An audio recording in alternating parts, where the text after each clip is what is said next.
నేరుగా చూస్తదంట. ఆ సూర్యుని చూస్తున్న కొలది దానికి కొత్త కొత్త ఈకలు రావచ్చు. అంతేకాదు ఆ సూర్య రశ్మి పడుతున్న కొలది హీలింగ్ అనేది జరుగుతా ఉంటది. ఆ పురుగులు చనిపోతా ఉంటాయి. కాబట్టి ఈ పక్షిరాజు ఒక మొండి పట్టుదలతో ఏం తినదు. మొండి పట్టుదలతో ఉపవాసం ఉంటదంట. వెళ్ళదు.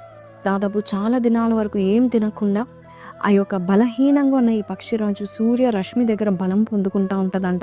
పాత ఈకలన్నీ కూడా దాని ముక్కుతో పీకేసుకుంటా ఉంటది. అప్పుడు ఆ యొక్క కొత్త ఈకలు వచ్చేంత వరకు అక్కడే ఉంటదంట. ఎంత మొండి పట్టుదల కదా! You can also change your story by looking at Jesus. కొన్ని కొన్ని సార్లు మనం చీకట్లో ఉండిపోతా ఉంటాం. ఇంకా నాకు ముందు గతి లేదేమో, నా ఫ్యూచర్ లేదేమో, 40 ఇయర్స్ వచ్చేసింది ఈ యొక్క పక్షిరాజుకి అని అనుకోవచ్చు కదా! ఇంక నేను చనిపోవడానికి సిద్ధంగా ఉన్నాను. పురుగులు వచ్చేసాయి, రెక్కలు చాలా బలంగా ఉన్నాయి, నేను ఎగరలేను, నా లైఫ్ అయిపోయింది అనుకోవచ్చు కదా! లేదండి, సూర్యుని వైపే చూస్తూ ఉంటది. శిఖరం ఎక్కుతదంట. నీవు కూడా ఈ రోజు నుంచి ప్రభా నా లైఫ్ అయిపోలేదని నేను నమ్ముచున్నాను.